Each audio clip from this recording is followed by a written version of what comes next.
Сәлеметсіңдер ме, оқушылар? 5-ші сыныптың қазақ әдебиеті сабағын бастаймыз. Адамгершілік асыл қасиет бөлімі. Сабақтың тақырыбы Ахмет Байтұрсынұлы адамдық диқаншысы. Автор бейнесі.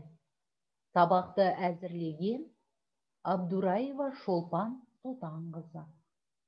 Номері 127-ші Шоқан Уәлиханов атындағы орта мектеп лицейінің қазақ тілі мен әдебиеті пәнінің мұғалімі. Шиелі ауданы. Балалар, бүгінгі сабақта сендер эпикалық шығармадағы автор бейнесін анықтайсыңдар. Кейіпкерлерді шынайы өмірмен салыстырасыңдар. Ахмет Байтұрсынұлының адамдық диқаншысы өлеңін негізге ала отырып, кім, неге, қалай, ой қозғау сұрақтарына жауап берейік. Өлеңдегі лирикалық кейіпкер кім? Ақын неге өзін адамдық диқаншысына теңеген? Өлең шумақтарында автор бейнесі қалай көрінеді?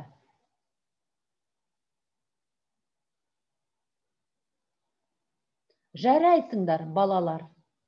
Сендер сұрақтарға ұтымды жауап берді деген ойдамын. Олай болса, балалар, бірінші тапсырмаға дер салайық. Айтылым тапсырмасын орындаймыз. Шығармадан автордың мен бейнесін көрсететін тармақтарды табасыңдар. Үлгі бойынша: мен қырға шықтым, мен құрға шықтым, мен тұқымын шаштым. Тармақтардың мазмұны бойынша автор бейнесін сын есімдер арқылы ашасыңдар. Оқушылар, шығармадағы автордың мен бейнесін ашатын өлең тармақтарын тапты. Және тармақтар мазмұны бойынша автор бейнесіне қатысты сын есімдерді кластерге түсіреді деп ойлаймын. Келесі екінші тапсырмаға назар аударайық. Жазылым тапсырмасы. 9 ромб әдісі бойынша шығармадағы автор маңызды және онша маңызды емес деп санаған мәселелерді анықтаңдар. Анықталған мәселелердің неліктен маңызды және маңызды емес екенін түсіндіріңдер. Мысалы, адамдық, еңбек, бейнет, зейнет маңызды. Ал мал, есек, жасық сөздері онша маңызды емес. Жарайсыңдар, балалар. Өлеңнен автордың маңызды деп санаған 6 аспектіні және 3 маңызды емес аспектіні анықтады деп санаймын. Келесі үшінші тапсырма. Өлеңнен кейіпкерлер бейнесін айқындайтын өлең тармақтарын анықтаңдар. Негізгі сөздерге өз сөздеріңмен анықтама беріңдер. Анықталған қасиеттердің қазіргі өмірде көрініс табуына қатысты көзқарастарыңды білдіріңдер. Кестеде үлгі көрсетілген. Қор болған босқа кетіп, еңбек, бейнет, құлдарға құлдықтан жоқ артық зейнет. Осы үзіндіде берілген қою әріптермен жазылған құлдарға сөзіне сипаттама. Ол кім? Күн көрісі үшін басқа адамның жұмысын істейтін адам.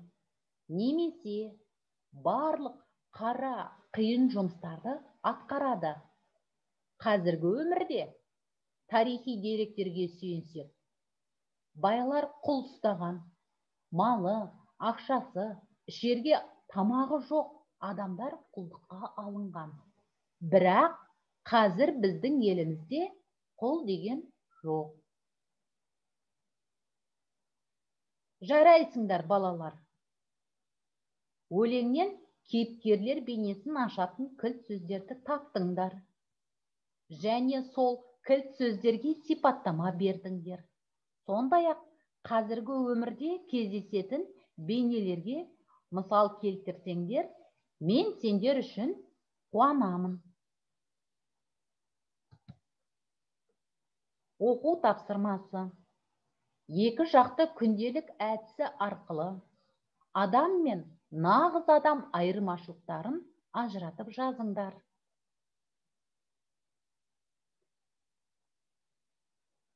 Балалар, сендер Ахмет Байтұрсынұлының «Адамдық диқаншысы» мысал өлеңін оқи отырып, адам бойындағы жоғары қасиеттерге баға берді және өз пікірлеріңді білдіретіндеріңе сенімдімін.